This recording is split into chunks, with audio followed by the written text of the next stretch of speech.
Yes, everybody, welcome back to Talking Wolves. Welcome back to a brand new transfer rumours and news update video. I hope you guys are keeping well and safe. You know what, I recorded this video, or recorded a transfer video last night, and unfortunately there was an error with the video. I didn't have time to redo it because the podcast was going on. But I'm sort of glad now that I've waited 24 hours or so to redo this video, because my word, of things moved so quickly. I actually said at the time that there was no new news regarding Mr. Adama Traore, but that has all changed now. Guys, as always, be sure to hit the like button down below and subscribe to the channel before we kick off with this video, and let me know your thoughts on any of the rumours and transfer news that we speak about today. But we kick off with this one about Mr. Adama Traore. This time 24 hours ago, it was very, very quiet, but things have moved quickly and Adama looks set for a sensational move back to his boyhood club, Barcelona. Things have accelerated massively over the last 6 to 8 hours or so. And it looks like from tomorrow, Adama Traore will be having his medicals to become a Barcelona player again. It could be announced as early as tomorrow, or even an official announcement over the weekend or Monday. This is an extremely intriguing move from Wolves. Still up in the air regarding the fee, but it looks like it's going to be a loan with an option to buy of around 30 to 35 million euros, which is coming up to about 25 to 30 million pounds, which is in and around maybe even a little bit more than the asking price that Wolves had. Of course, Adama, it sounds like, has pushed for a move to Barcelona. He said no to Tottenham Hotspur. Spurs wanted to play him a lot deeper as almost like a right wing back. And Adama Traore now looks set to have a move back to his boyhood club. Fabrizio Romano has reported on it. It said that Barcelona will be covering 100% of his salaries.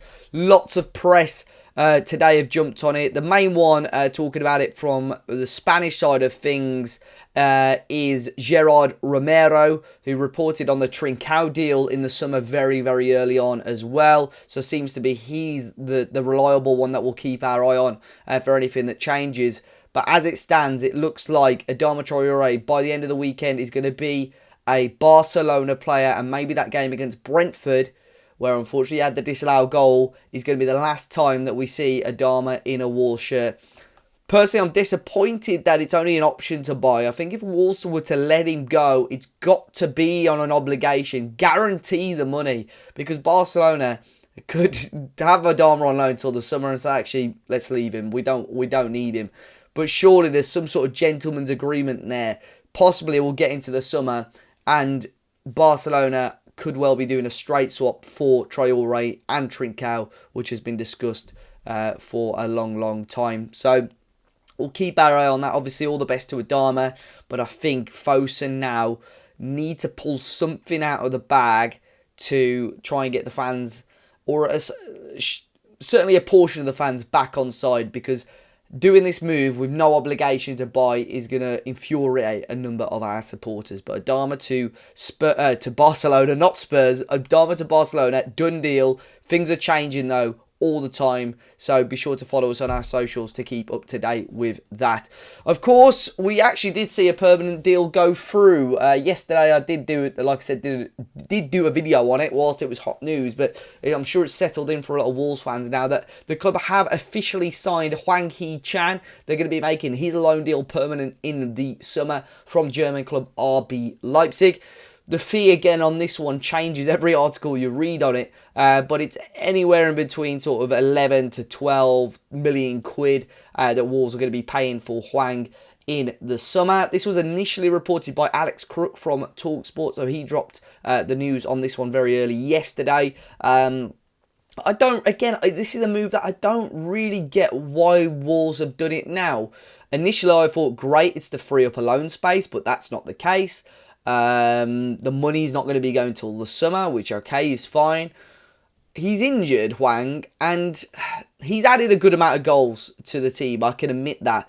I've not been overly impressed with his overall performances, but I suppose, obviously, he has been injured for the last month or so. So I think I'm going to give him the benefit of the doubt, but I don't understand why the club have triggered this so early. Maybe there's something going on behind the scenes, I don't know. Maybe we'll look to sell him in the summer just to make a quick profit? I don't know. But for me, I can't quite get my head around why the club have triggered this so early when there's no major advantages to the deal in terms of freeing up loan space or what have you. But Hwang Hee-chan, I suppose, for a rotational player at £12 million, a good squad player, a player that you can get to score goals. I mean, his conversion rate in front of goal is very, very good. I think he's one of the best in the league, shots to goal ratio.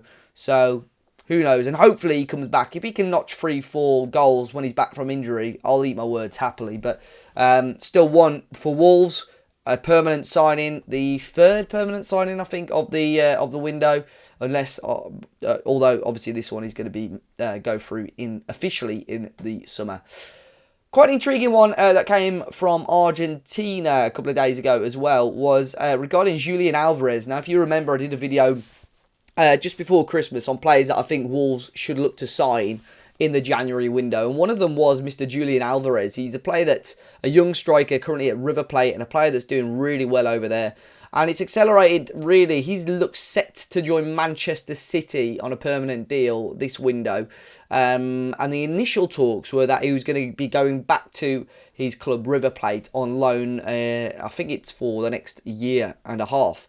So the end of next season. But Ole in Argentina believe that Wolves actually offered or made an offer to Manchester City to take Alvarez on loan for the next season and a half. City have rejected that request. But this is an intriguing one because there's two sides of this.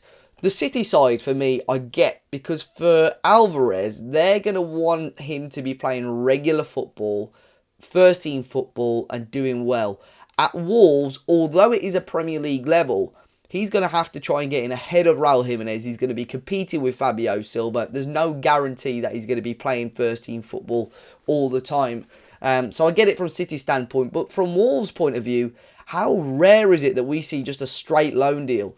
Normally, Wolves will only loan a player if they've got that opportunity with the option to buy at the end of it. Like we've seen with Hwang, like we've seen with Trincao, like we've seen with Aït-Nouri last season, and so on. It's been going on for years. We even did it before Fosun. So it's strange. It doesn't quite add up somewhere.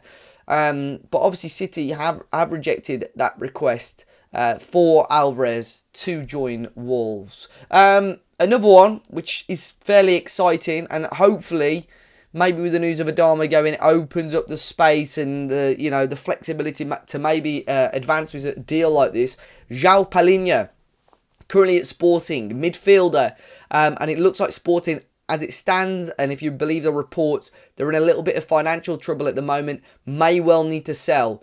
The club and the agents of Joao Palhinha have received many advances and approaches for the midfielder, and they're looking for around €30 million for him. It said that Wolves, Manchester United, Tottenham and Atletico Madrid are all interested in him and have possibly made approaches for Joao Palhinha. Wolves have been linked before. We were linked a couple of years ago when he was playing for Braga on loan. Wolves were linked then for about 10-15 million euros. For some reason, it didn't come to fruition. He went back to Sporting, and he hasn't really looked back since. They won the league very comfortably last season, a huge season for them. Their manager was quizzed on it a couple of nights ago.